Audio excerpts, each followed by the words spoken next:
Magandang gabi po sa inyong lahat. Itago nyo na lang ako sa pangalang Paulo. Gusto ko lang pong ibahagi sa inyong lahat ang pinaka nakakatakot na karanasan sa buhay ko. High school pa lang ako ay iba na ang nakahiligan ko. Kung ang mga kaibigan ko sa high school ay naglalaro ng Dota o nanonood ng K-drama, ako naman ay nakahiligan ko ang mga bagay na supernatural. Siguro dahil na din sa lola ko, si Lola Estrella, na laging may kwentong multo, engkanto at kung ano-ano pa. Pero higit sa lahat, interesado din ako sa mga orasyon, mga sinaunang ritual na ginagamit daw para makipag-ugnayan sa ibang dimensyon. Nagsimula ang lahat nang matagpuan ko ang isang libro sa attic ng bahay namin. Ang title ng libro, Mga Orasyong Tagalog at Angkan ng Mga Espiritu. Sa loob ay may nakasulat na orasyon para sa pagpapagaling, pampaswerte at isang kabanata na tumatak sa akin. Ang paglalakbay ng kaluluwa, astral projection.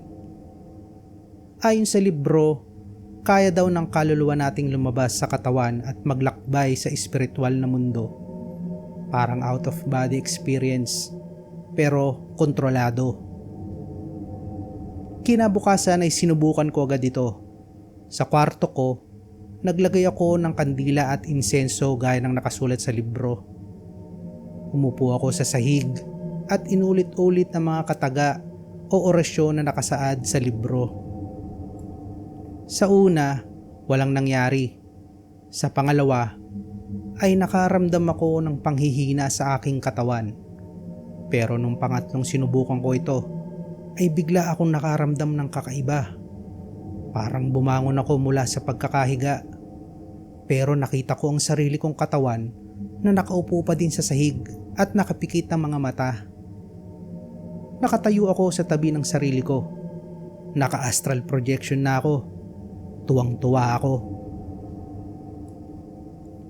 Sa sumunod na mga linggo, naging adik ako dito.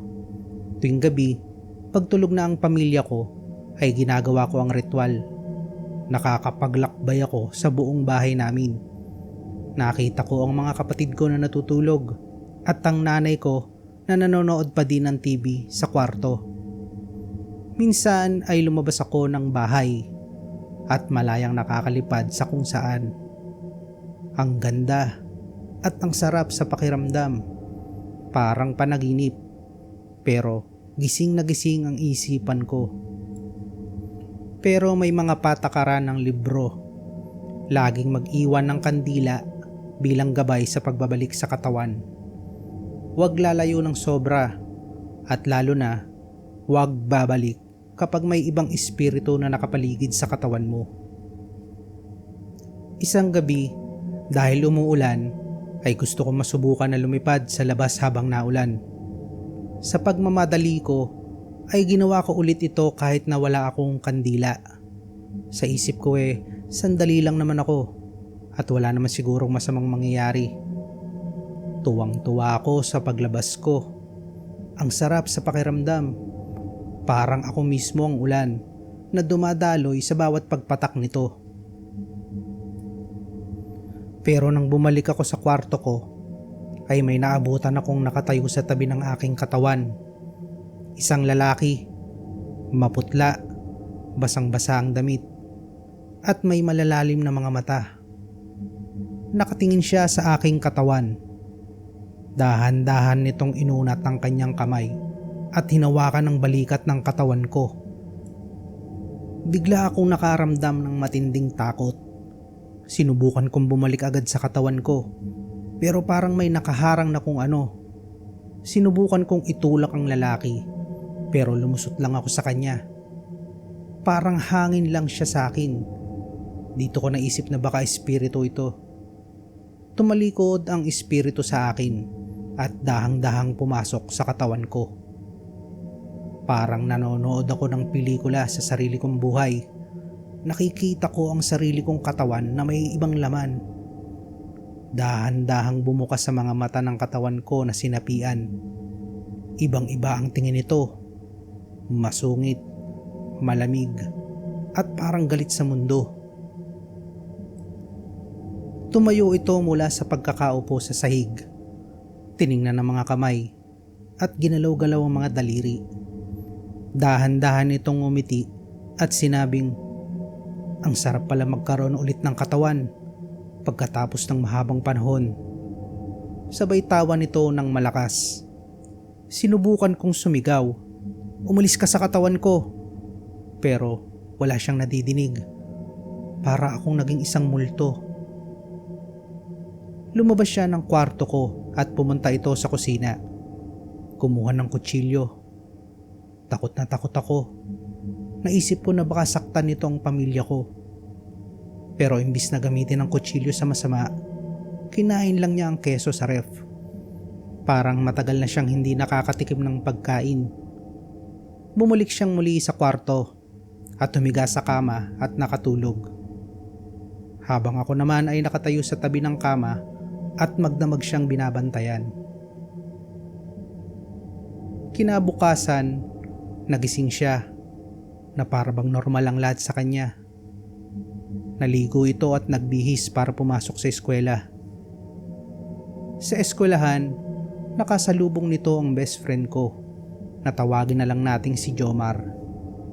"Oy Paulo, tara, lunch tayo sa labas," sabi ni Jomar. Tiningnan siya ng espiritu sa katawan ko. Sabay sabing, "Wala akong pera." Nagtaka si Jomar.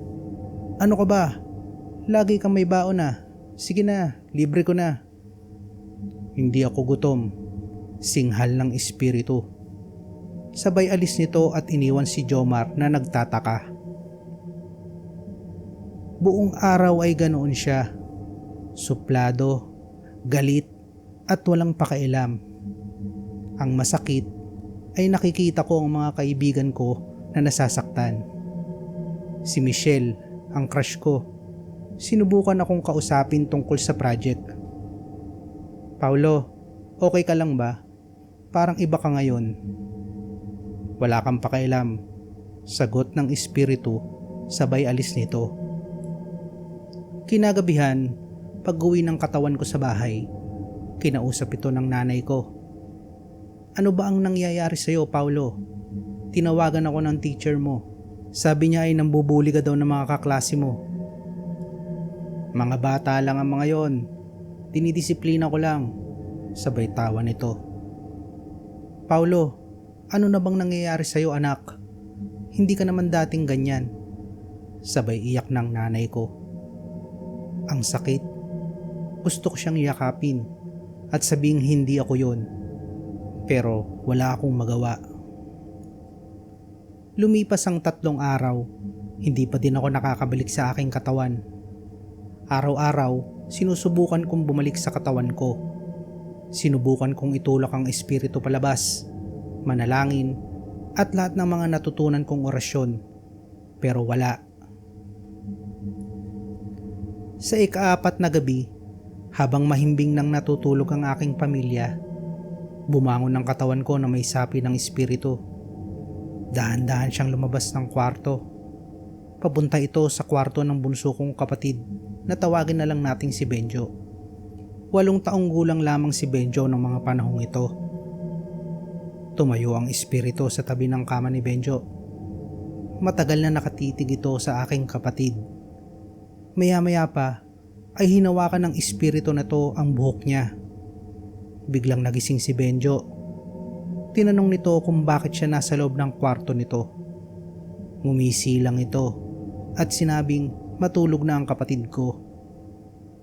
"Kuya, natatakot ako," sabi ni Benjo. Sumagot ang espiritu na maging siya man ay natatakot din, kasabay ng nakakakilabot ng ngiti na alam mong may gagawing hindi maganda. Dito na sumiklab ang galit ko. Hindi ko na alam kung paano ang gagawin ko.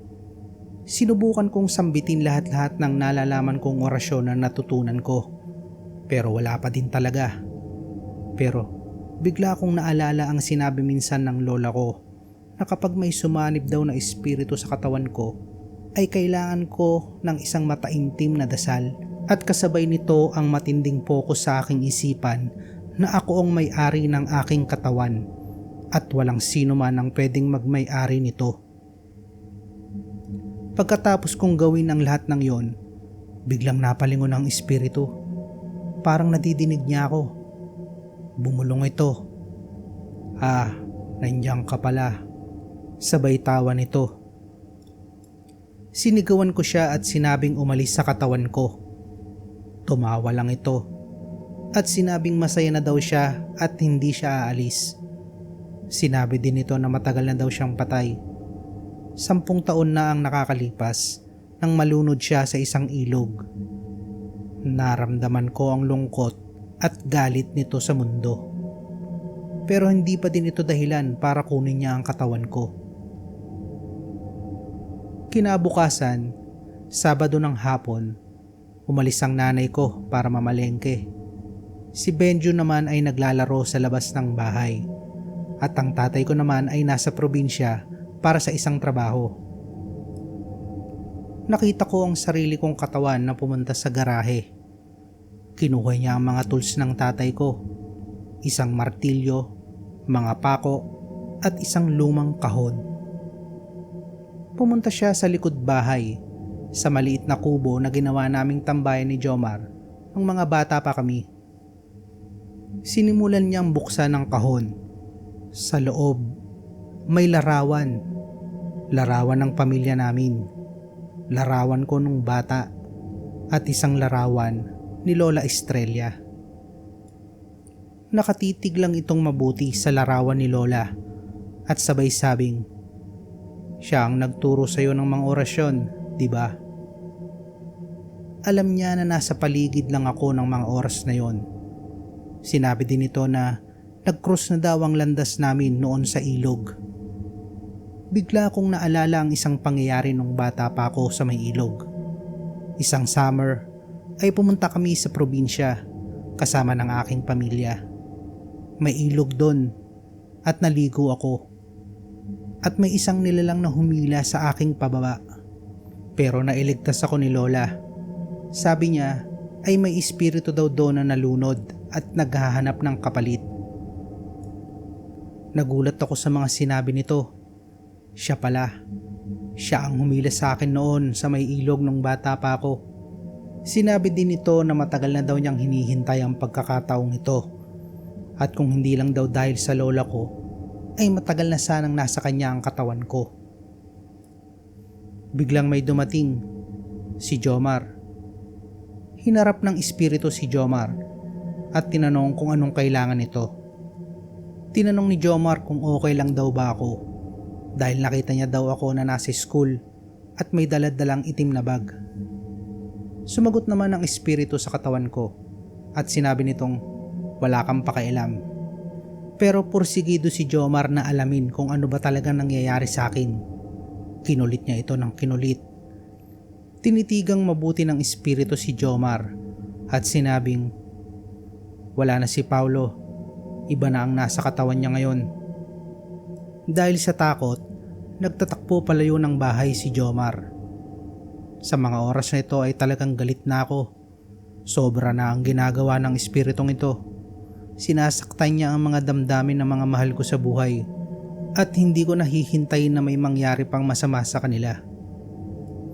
Hindi ako patatalo, sabi ko sa sarili ko. Katawan ko ito, kaya ako ang dapat masunod at hindi ang sino man.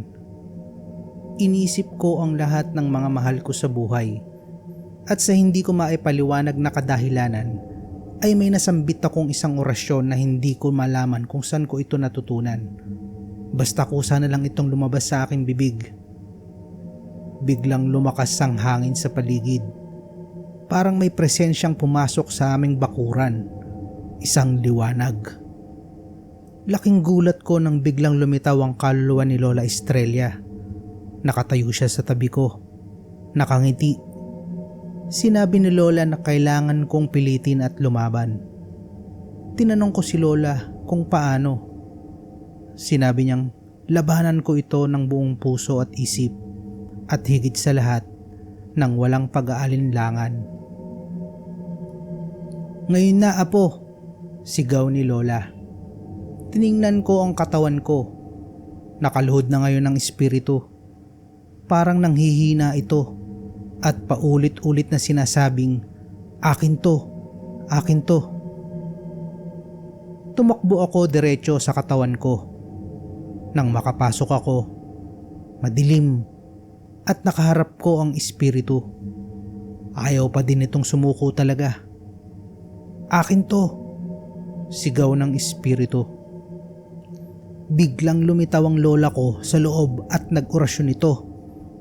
Nagliwanag ang buong paligid at ang liwanag na ito ay unti-unting nilamon ng espiritu. Hanggang ako naman ay parang nawalan ng malay na hindi ko maintindihan.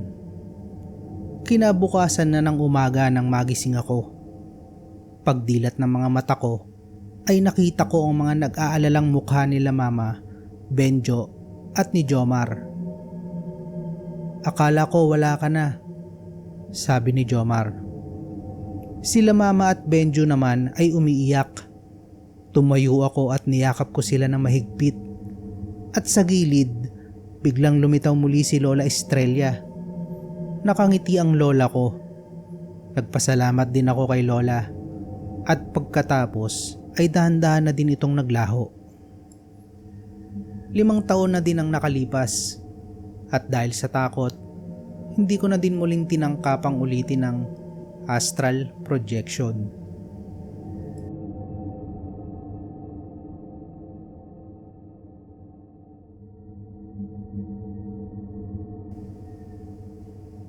Tawagin niyo na lang po ako sa pangalang Lucas.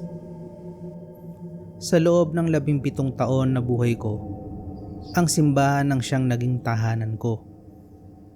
Bata pa lang ako, tuwing umaga bago mag-alas 5, kasama ko na si tatay sa paglalakad patungo sa simbahan ng San Roque. Ako ang pinakabatang sakristan sa amin at sabi nga nila, ako raw ang pinakamasigasig. Madalas namang sabihin sa akin ni Padre Ramon na para raw akong anghel dahil sa kabusilakan ng aking puso. Kapwa deboto din ang aking mga magulang at ang aking ina ay kasapi ng Legion of Mary, habang ang aking ama naman ay nagsisilbing usher tuwing pista. Sa aming tahanan, meron kaming altar para sa Santo Niño at bago mamahinga, panalangin ng huling tinig na aking napapakinggan. Subalit ang lahat ng iyon, lahat ng paniniwala ko ay naglaho sa isang maulang gabi noong Disyembre. "Lucas, hintay mo na kami ng nanay mo sa simbahan," sabi ni Itay, dahil may meeting daw ang parish council tungkol sa pista ng bayan. Pagkatapos ng meeting, sabay-sabay tayong uuwi, dagdag ng aking ama. "Opo, Itay, ingat po kayo," sagot ko naman sa aking ama. Yon ang huling beses na nakita ko silang buhay. Nasa sakristiya ako noon at naglilinis ng mga kopa nang biglang may kumatok ng marahan sa pinto ng simbahan. Akala ko sila tatay at nanay na, pero bumungad sa akin ay si Kuya Ben, isang tanod, basang-basa sa ulan at namumutla ang muka.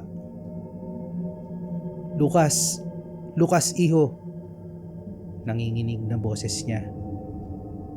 "Aksidente, yung mga magulang mo na aksidente." Hindi ko na matandaan kung paano ako nakarating ng ospital. Parang ang lahat ay malabo.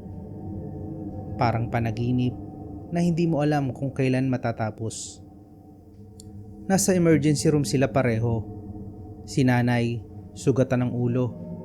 At si tatay naman ay malalim ang tama sa kanyang dibdib. "Lucas, kailangan mong maging matatag," sabi ni Padre Ramon habang nakahawak sa aking balikat. Pero paano ako magiging matatag? Paano na ako mawala ang mga magulang ko? Paano na ako? 2 araw silang nakipaglaban. 2 araw din ako nagdasal sa chapel ng ospital. Nagmakaawa ako sa Panginoon na iligtas sila. Nakunin na lang ang buhay ko, kapalit ng buhay nila. Pagdating ng 3 araw, sabay silang pumanaw. Sa araw ng libing, parang wala ako sa aking sarili. Hindi pa din ako makapaniwala na nangyayari ang lahat ng ito. Nagsimula akong questionin ng Panginoon. Bakit? Bakit sila? Mga mabuting tao at mga deboto. Mga taong naglilingkod sa simbahan ng buong puso nila. Pero bakit sila kinuha? Isang gabi, 2 linggo pagkatapos ng libing, nasa simbahan ako, mag-isa. Wala na akong bahay na uuwian. Ipinamana na ang maliit na bahay namin sa tiyahin ko sa probinsya. Sa sakristiya na ako natutulog. Sa isang maliit na kama doon, nakatabi ang mga damit na pangmisa. Tumayo ako sa harap ng altar at tinitigan ko ang krus na nakabitin sa dambana. Doon, sa katahimikan ng gabi at sa dilim ng tanging ilaw lang ng mga kandila ang nagsisilbing liwanag, bumulalas ang galit ko. Bakit? Sigaw ko.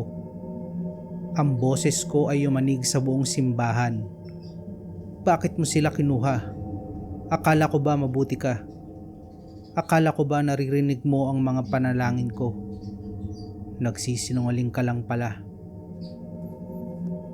Luha na may kasamang matinding galit at sama ng loob na kailanman ay hindi ko naisip na mangyayari sa buhay ko.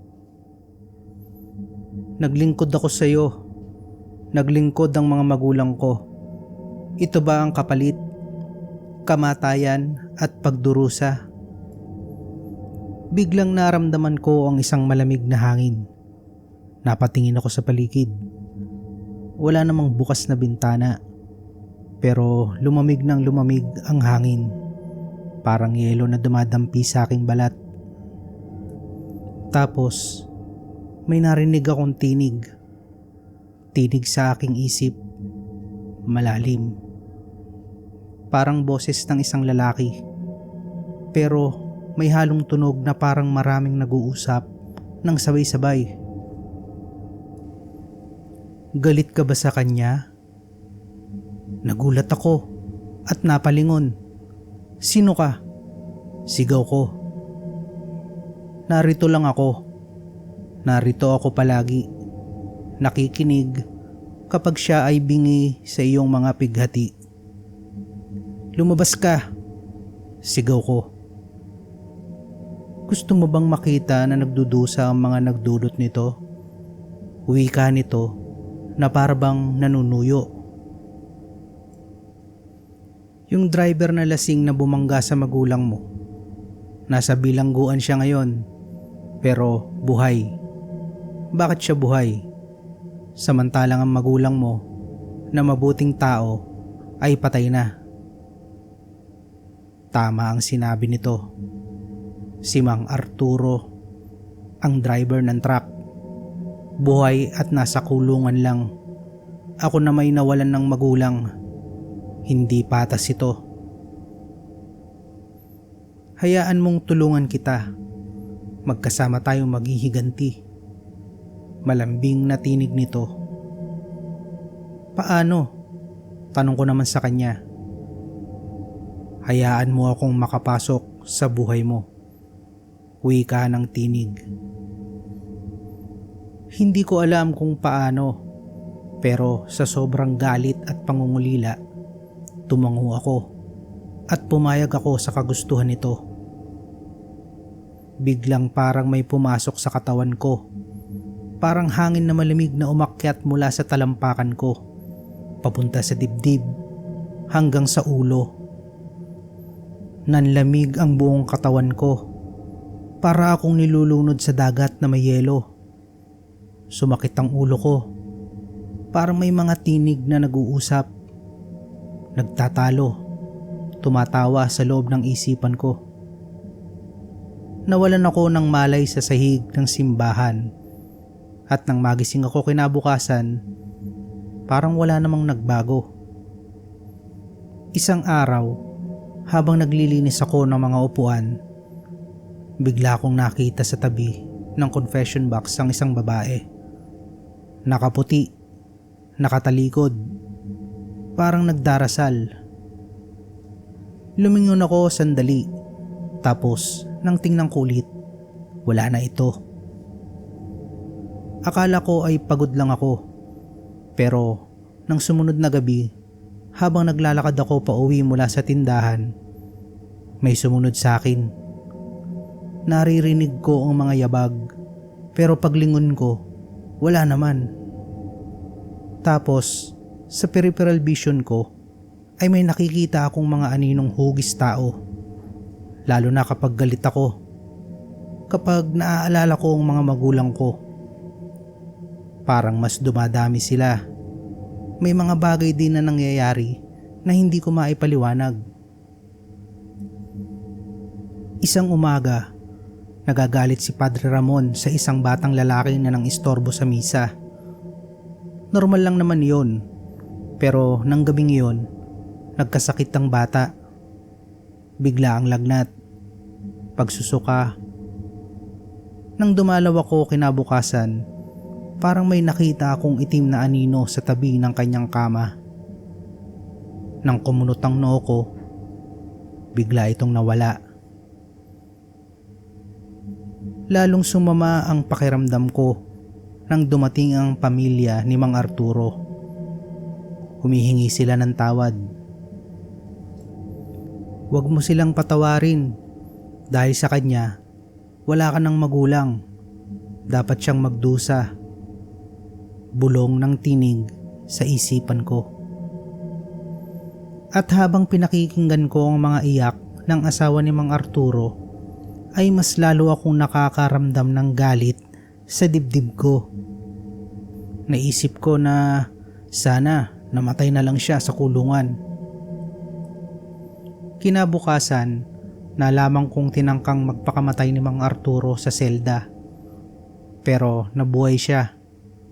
May pilat sa leeg. Doon ko naunawaan na may kapangyarihan ng tinig. Tinig na nasa loob ko. Lucas, kamusta ka na? Tanong ni Sister Mirna, isang madre na madalas dumalaw dito sa simbahan. May hawak siyang rosaryo at nakatitig ng mabuti sa akin. Parang may kakaiba sa'yo, Lucas. Wala naman po. Sagot ko na nakangiti, pero pakiramdam ko parang may nakikita siyang hindi niya dapat makita. Lucas, alam kong mahirap ang nangyari sa iyo, pero huwag mong hayaang punuin ng galit ang puso mo. Minsan, ang galit ay parang pintuan. Kapag binuksan mo, hindi mo alam kung sino o ano ang papasok dito. Wika ni Sister Mirna. Tumangulang ako, pero sa loob-loob ko, napakalayo na ng narating ko. Hindi na akong dating si Lucas. Nararamdaman ko pa ang kasiyahan kapag may nagdurusa, lalo na yung mga taong sa palagay ko ay may kasalanan. Yung lasenggo sa kanto na nananakit ng asawa, bigla na lang nadulas at nabagok ang ulo. Yung magnanakaw sa simbahan, kinabukasan ay nahulihan ng droga at nakulong. At ang tinig ay papalakas ng papalakas. Tingnan mo ang mga mata mo. Bulong nito isang gabi. Dahan-dahan akong lumapit sa salamin. At doon, sa dilim, sa ilaw ng isang lampara, nakita ko ang mga mata ko. Ang mga matang nooy dating malumanay, ngayoy parang may kalaliman na. takot na takot ako. Pero kasabay ng takot na yon ay may kasamang kasiyahan sa aking puso. Hindi na ako nag-iisa. May kasama na akong malakas. At sa gitna ng lahat, naramdaman ko ang kakaibang saya, isang tuwa sa pagdurusa ng iba. Isang gabi, sa loob ng simbahan, nagpapanggap ako nagdarasal nang biglang magpakita ang aking mga magulang. Nakatayo sila sa harap ng altar, nakaputi, nakangiti. Pero may kakaiba. May itim na mga kadena na nakapulupot sa mga paa nila. Parang hinihila sila pababa. Lucas, anak ko, tumigil ka na. Patawarin mo na. Kung hindi, hindi kami makakatawid. Wika ng aking ina na tila napakalayo ng tinig. Isang tinig na puno ng pagdurusa. Ano pong ibig niyong sabihin? Tanong ko sa aking ina. Habang ang mga luha ay dahang-dahang umaagos sa aking mga mata. Yung galit mo, anak, binigyan mo ng puwang. At ngayon, maging kami ay pasa ng bigat ng iyong nararamdaman. Biglang nagbago ang kanilang anyo. Parang nasusunog ang kanilang mga katawan. At sa likod nila ay may isang maitim na figura. Isang anino. Bagamat nakangiti ay nanlilisik ang mga pulang mata. Huwag kang makinig sa kanila. Gusto mo bang maging martir? Ako ang tunay na nagmamalasakit sa iyo. Paghiganti ang kasagutan sa pighating iyong naranasan. Isipin mo, Lucas. Isipin mo. Wika ng nilalang na ito. Lucas, huwag kang makinig sa kanya. Sigaw ng aking ina. Pero bago pa man siya matapos, ay naglaho silang lahat. Naiwan ako nag-iisa sa dilim at punong-puno ng kalituhan sa aking isipan. Ngayon ay nandito ako sa maliit na kwarto sa sakristiya. Sinusulat ang lahat ng ito. Bakit?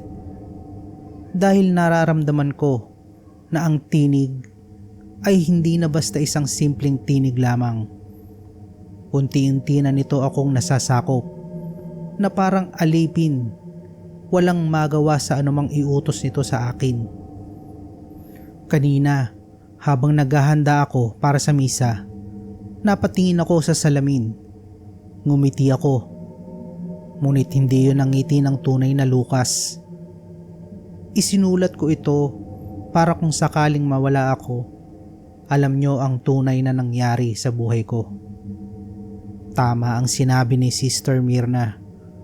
Ang galit ay parang pintuan at hinayaan ko itong makapasok sa akin. Akala ko mapapagaan nito ang labis kong kalungkutan. Subalit ang katotohanan na kailanman ay hindi ko matatakasan. Minsan sa aking buhay, ako ay nagamit ng kasamaan.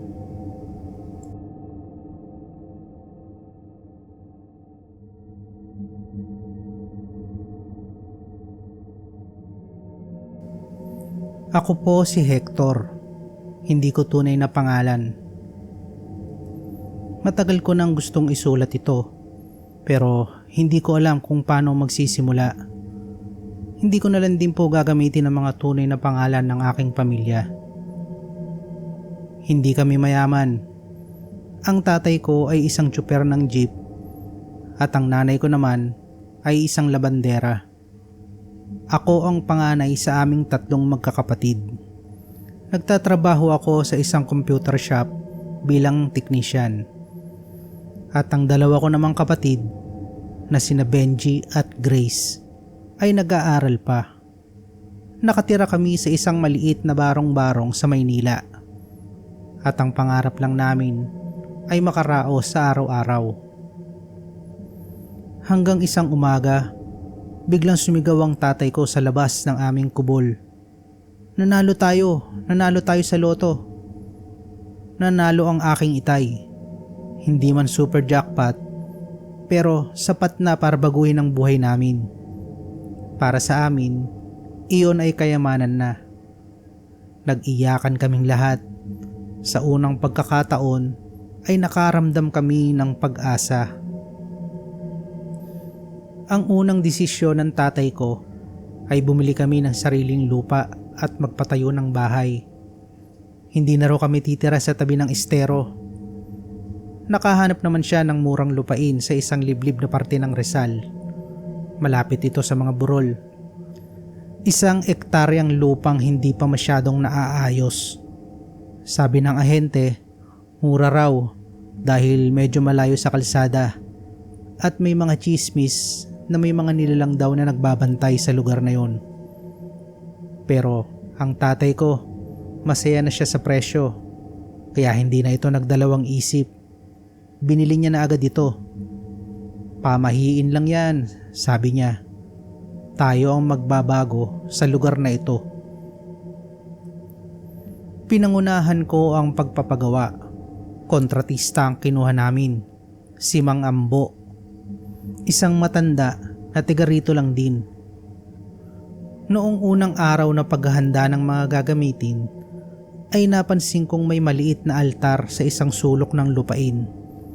Isang simpleng piraso ng batong may mga tuyong dahon at bulaklak sa ibabaw. Tinanong ko si Mang Ambo tungkol dito. Yan ba? Yan ang pinagpipitagan ng mga nauna rito. Para yan sa mga nuno o mga lamang lupa. Kaya dapat nating ayusin muna to bago tayo magsimula.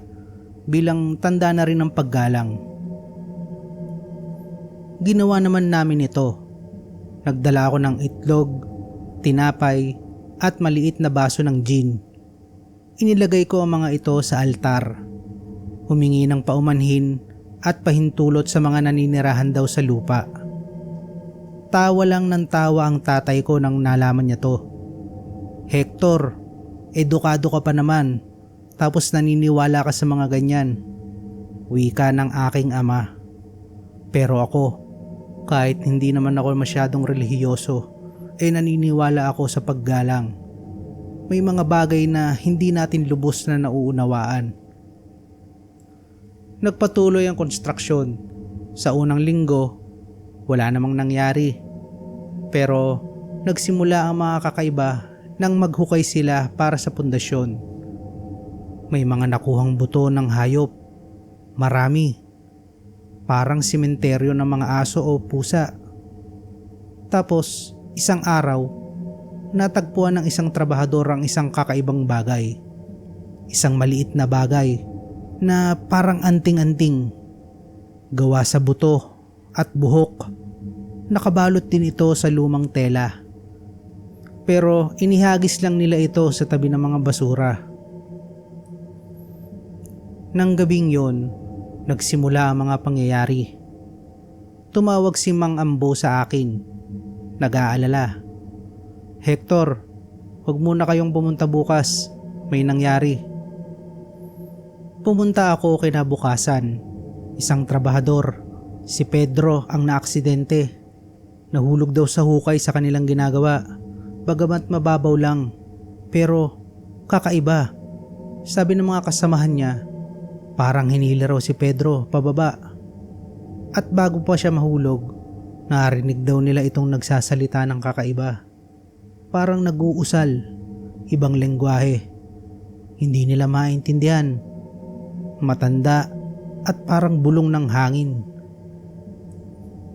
Nagkataon lang yan, sigaw ng tatay ko nang naikwento ko sa kanya. Nag-iinarte lang yung mga yan para humingi ng dagdag bayad. Pinilit ni Mang Ambo na itigil muna ang trabaho at magsagawa ng isang maliit na ritual para panatilihing payapa ang mga espiritu. Pero nagalit ang tatay ko. Pinalitan niya agad si Mang Ambo ng bagong kontratista, isang grupo ng mga batang trabahador mula sa lungsod na walang pakailam sa mga pamahiin. Mula noon, Parang nawala na ang balakid. Mabilis na natapos ang bahay.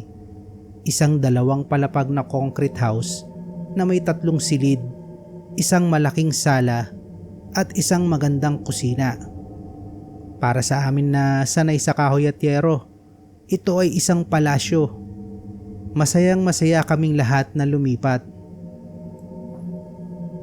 Ang unang gabi namin sa bahay ay tahimik. Masyadong tahimik. Walang ingay ng mga kapitbahay, walang tunog ng mga sasakyan. Ang naririnig lang namin ay huni ng mga kuliglig at paminsan-minsan parang mga yabag sa kisame. Mga dagayan, sabi ng nanay ko. Pero ang tunog ay parang mga paa ng tao at hindi ng maliliit na hayop. Si Benji, ang bunso kong kapatid na lalaki, ang unang nagbago. Isang linggo pagkatapos naming lumipat, ang dating mahilig maglaro ng video games at pakipagbiruan ay naging tahimik at malihim. Lagi itong nakatingin sa sulok ng kanyang silid. Para bang may kausap. Minsan ay nahuli ko siyang nagsasalita mag-isa sa salas ng madaling araw. "Sino ang kausap mo, Benji?" Tanong ko. Lumingon siya sa akin at sumagot na, "Kaibigan ko." Napansin kong mayroong kakaiba sa kanyang mga mata.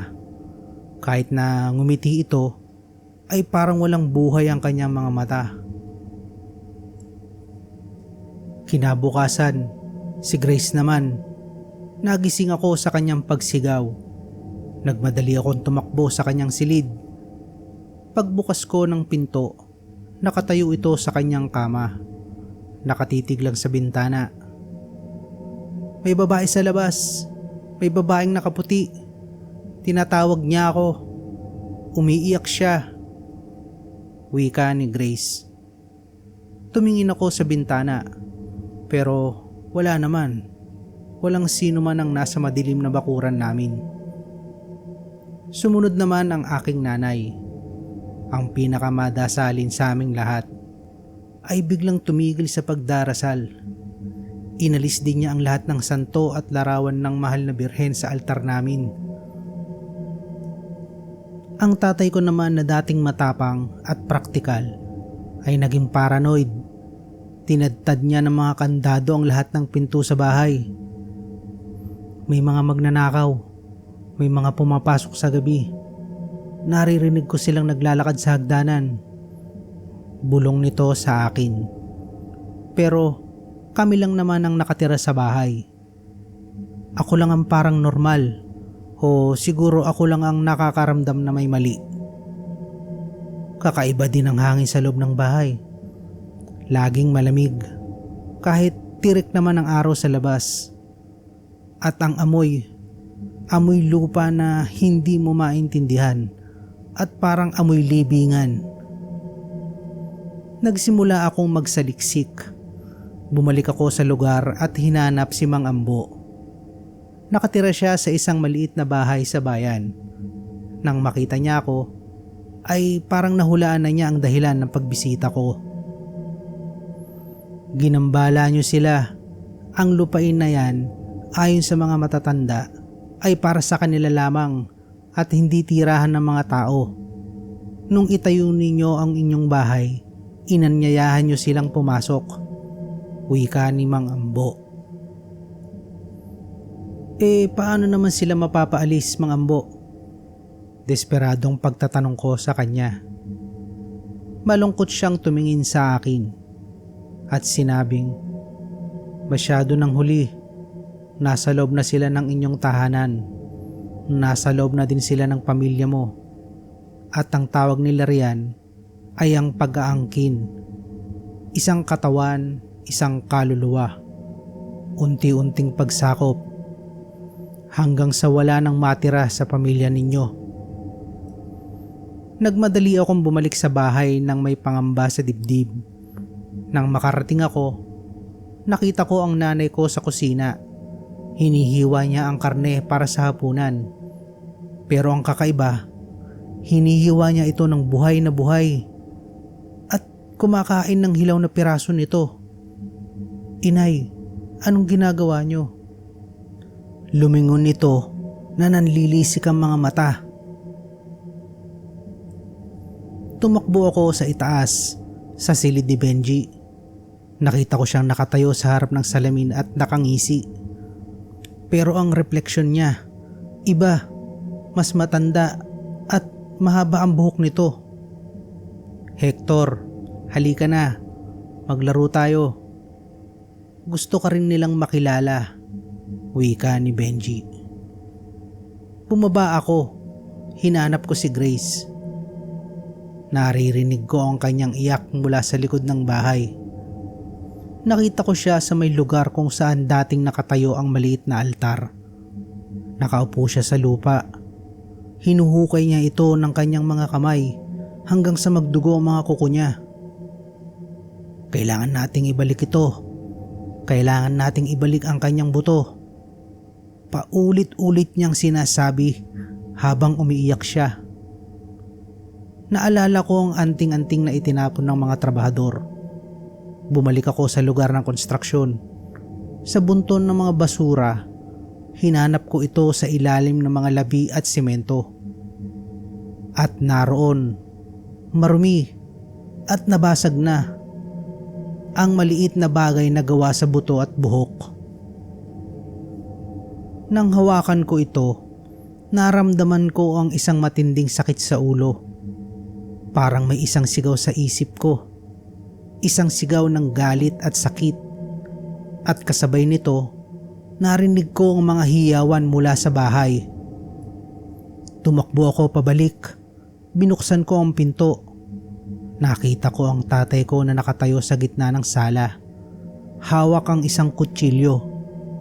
Ang nanay ko, si Benji at si Grace ay nakaupo sa sahig.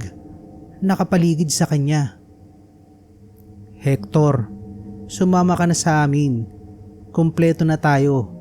Isang pamilya para sa isang pamilya. Wika ng tatay ko na parang napakaraming boses na sabay-sabay na nagsasalita. Tiningnan ko ang mga mata nila. Wala na. Wala nang natitirang bakas ng aking mga magulang, ang aking mga kapatid. Ang nasa loob ay iba, mga kung anong nilalang o espiritu na puno ng galit. Hindi ko kayo pamilya, nanginginig kong sinabi. Ngumiti si tatay at sinabing, nandito na kami ngayon at ito na ang aming bahay. Itinarak niya ang kutsilyo sa dibdib niya, ngunit walang dugo na dumaloy. Sa halip, parang may maitim na usok ang lumabas sa sugat. Ang sumunod ay ang katawan ng nanay ko, ni Benji at ni Grace. At pagkatapos, lahat sila ay nagsimulang ibuka ang kanilang mga bibig. May maitim din na usok na lumabas mula sa kanila. Ang mga itim na usok na ito ay unti-unting bumuo ng mga hugis ng mga kung ano-anong nilalang, at papalapit ito sa akin. Wala akong ibang naisip kundi ang anting-anting na aking hawak. Itinapon ko ito sa kanila, sa sahig. Ito ang inyong hinahanap, di ba? Ako'y humihingi ng tawad. Patawarin ninyo kami. Pagmamakaawa ko sa kanila. Bigla silang natigilan, nanatiling tahimik at nakatingin lang sa inihagis kong anting-anting. Bigla akong nakaramdam ng isang matinding kalungkutan, parang nagmumula sa kanila. Ilang sandali pa, ang mga itim na usok na yon ay bumalik sa mga katawan ng aking pamilya. Bumagsak sila sa sahig, para bang mga manikang pinutulan ng tali. Tumakbo ako papalapit sa kanila. Hinawakan ko sila. Malamig, walang pulso. Wala na silang buhay. Mababanaag mo rin sa kanilang mga muka ang kapayapaan. At pagkatapos, narinig ko ang kanilang mga huling tinig sa loob ng aking isipan. Mahina at puno ng kalungkutan. Salamat at ibinalik mo ito. Ngunit ang aming tahanan ay nawasak na. Kaya kinuha namin ang sayo. Isang pamilya para sa isang pamilya. Paalam, Hector.